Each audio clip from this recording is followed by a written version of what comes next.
আসলে মাদ্রাসার জন্য প্রযোজ্য, যেহেতু মাদ্রাসায় কোরআন সুন্নাহ আলোচনা হয়, কোরআন সুন্নাহ পড়ায়,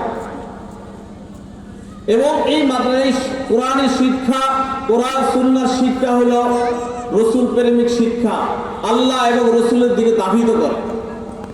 দুনিয়াবী শিক্ষা দ্বারা কেউ আল্লাহ রসুলের দিকে ধাবিত হয় না।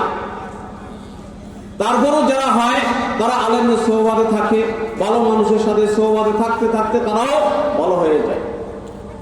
এই জন্য আল্লাহ তাআলা বলতে ইকরা বিসমি রাব্বিকাল্লাযী খালাক, পড়ো তোমার প্রভুর নামে তোমাকে যিনি সৃষ্টি করেছে।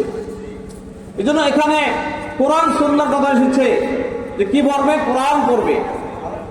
আলহামদুলিল্লাহি রাব্বিল আলামিন আর রহমানির রহিম আর রহমান আল্লামাল কুরআন ইয়াসিন ওয়াল কুরআনিল হাকীম।